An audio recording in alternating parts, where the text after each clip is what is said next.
The tune that I opened this cassette with, Down the Road Calypso, the main body of the tune is basically a speeded up, high energy version of what I've just shown you. So I'm going to go back to show you a few of the highlights of that tune and just a few of the strumming things I was doing. Basically, I'll start at your tempo that we began with.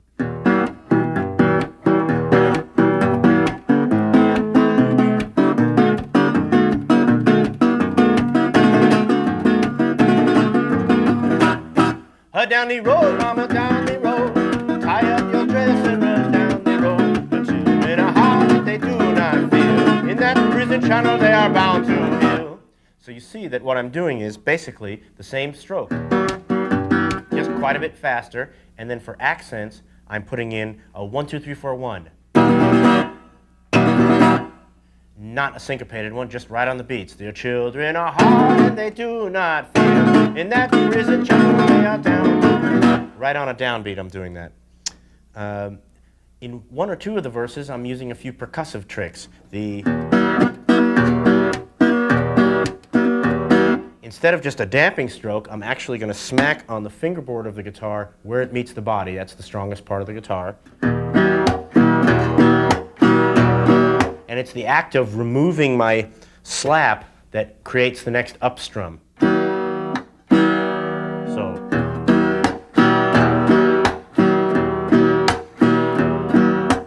it's a very nice stroke for general calypso playing, slow or fast. So I'm going to gradually speed it up. Do it with me. 1 and slap and 2 and here we go.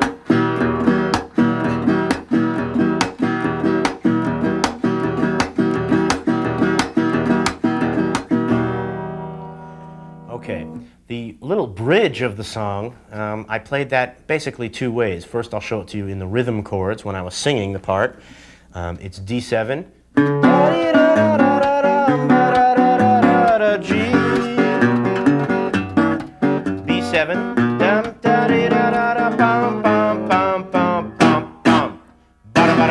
so that last rhythm is 1, 2, 3, 4, 1. It's very important to get comfortable with that, and I'm actually stiffening my fingers and using my wrist to do that. You see, it's my wrist that's moving there. Okay. Another way I interpreted that was with some high chords, so we're going to move in close here and look at these chord positions. The first one is up at the 10th to 12th fret. It's a D9th chord. Don't be intimidated by the number 9, it just means a fancy 7th chord with a little higher voice on it. So I'm barring 10, adding my finger on the 3rd string 11, and adding my ring finger on the 12th fret. Then taking off the 9th note, just to get a D7. So I'm going, let's see, I have to play that in time to really remember what I'm doing. Yeah, I'm just sort of alternating between those two. Then I'm playing a few interesting forms of a G chord to correspond with the low G. The first one is called a G6-9. Don't be intimidated by those numbers. It's essentially just a G major chord with a few extra notes, and it's quite a simple chord. Just like that. I'm barring all of them to save myself some effort. And these two notes on the 9th fret, and these two notes on the 10th fret.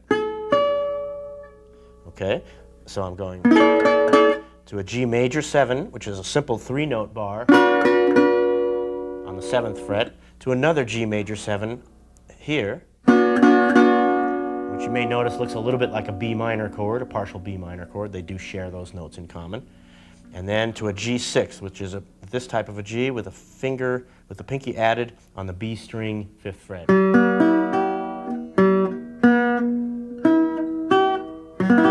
So let me put that together.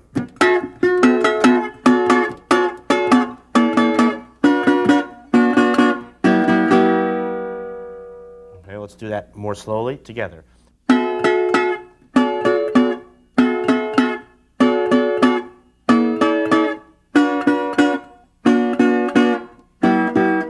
Let's do that one more time slowly.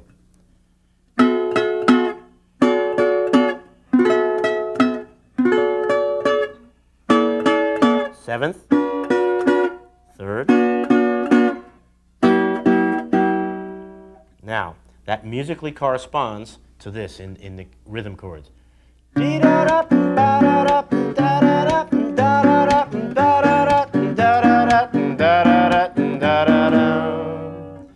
And I'm simply making it seem more impressive with right hand strumming. So I'm actually going da da da da da. And here we go in ensemble.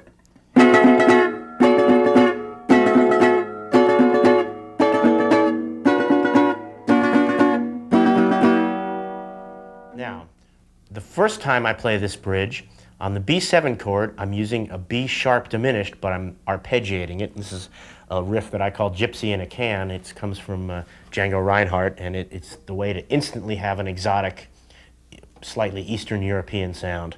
And so instead of B7, I'm going to start on a chord tone of B7 right here, 6th string, 2nd fret, and I'm going to go up 3 frets. And I'm going to go to the next string and up 1 fret from where I was, another 3 frets, then I'm going to do the same thing, up a fret, and so together that's.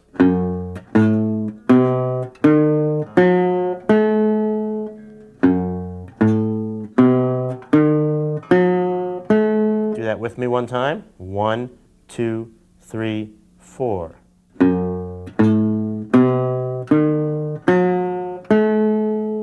So to put it all in context, just going to play the whole passage. And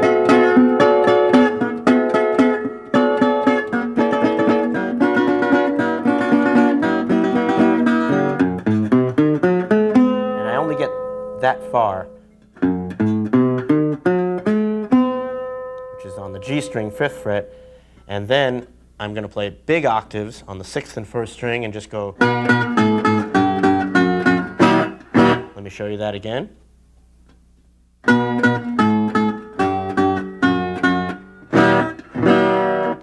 So, putting all that together, let me play the rhythm chords and sing you the part, and then we'll play it.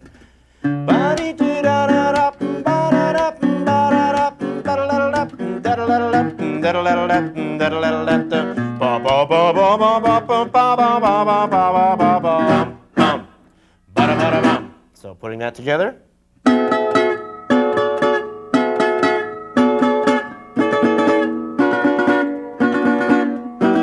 And 1.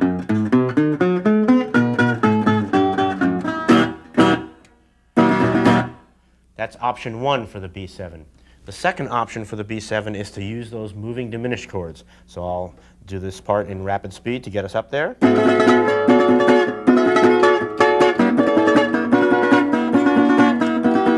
Just do this. And then a very difficult but worthy lick that goes like this. 1 and a 2 and a 3 and a 4 and a 1. So that's that opening lick from the song. And I stop dead there for a big dynamic change. Mama got the news. She took it too hard. Okay, those are the rudiments of that song. Now, I really recommend that you come back to this section of the tape after you've viewed the rest of the tape, because this is fairly complex, and I just wanted to put it on this section of the tape so that you could relate it to what I just taught you when I was using the wood guitar. I'm going to go back to the wooden guitar now, and we're going to move along to the next calypso progression. The next type of calypso is quaintly called the double tone, and I suppose this refers to the fact that there appears to be 2 keys. And we'll stay in E minor for the moment. The first part of it is 8 bars long and is in E minor. It only consists of E minor and B7. The second part is very European sounding harmonically, and it goes to the relative major key, which is G. And the surprising moment that opens that second half is in E7, and that's what kind of lifts it up and drives it along to the new harmony. So I'm going to play through the chords, and then we'll play through them together, and I'll call them out. Ba-da-da-dee-da-bum, ba-dee-dum. Ba-dee-da-dee-dum, bum, ba-da-dum. Ba-dee-da-dee-dum, ba-da-dum. Ba-dee-da-dee-dum, dum, ba-da-dum. Dum-da-dee-da-dee-da-dee-da-da-da-dum. Dum-da-dee-da-dee-da-dee-da-da-da-dum. Dum-ba-dee-ba-ba-ba-dee-da-da-dum. Dum-da-dee-da-dee-da-dee-da-dum.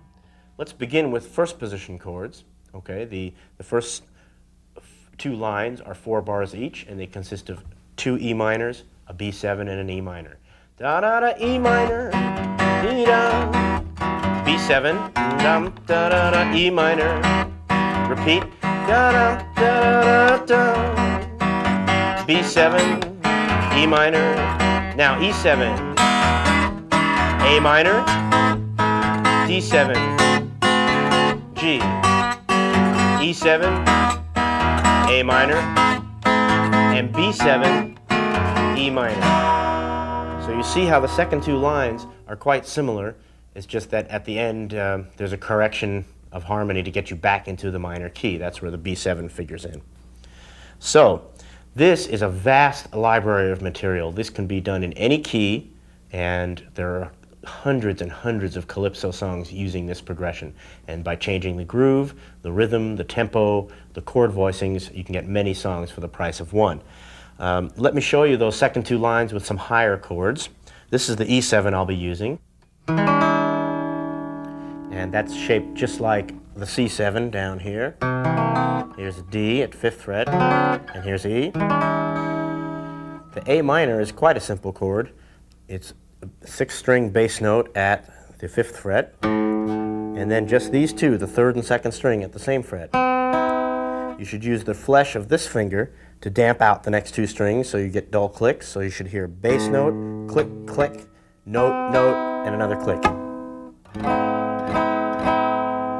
And then I'm going to use a D7 here, and the G6 that we showed you before.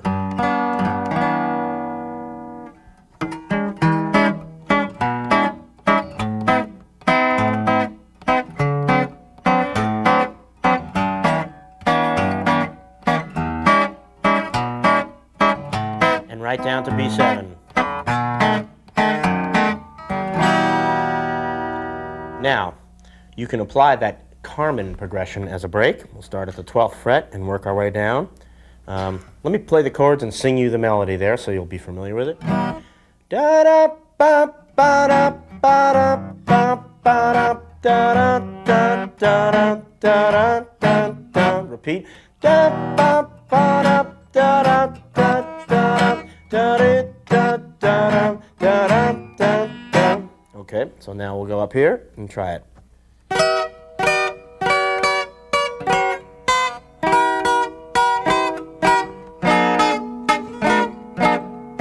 And again.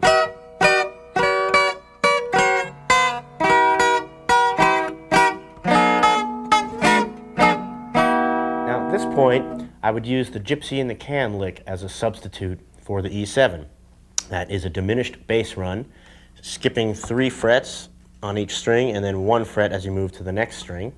And once again, we're going to start on E sharp, which, as we both know, is F. But for purposes of musical correctitude, we're going to call it E sharp because it is an E sharp diminished chord. So that's going to, there are 2 bars, and so you have enough time to make 4 of them on each of the bass strings. Let's do that one more time.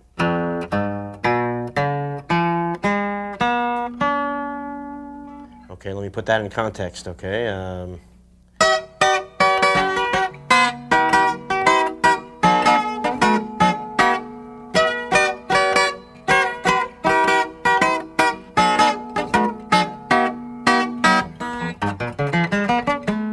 And I'm going to wind you up on an A minor here, which is 1 finger on the 4th string and a bar on these 3. And watch what happens. You can make a nice arpeggio.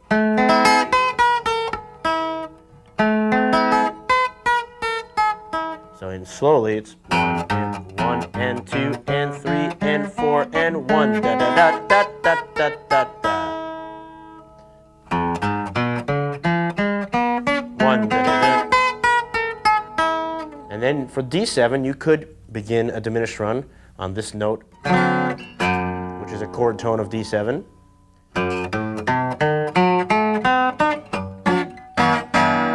So putting all that together, so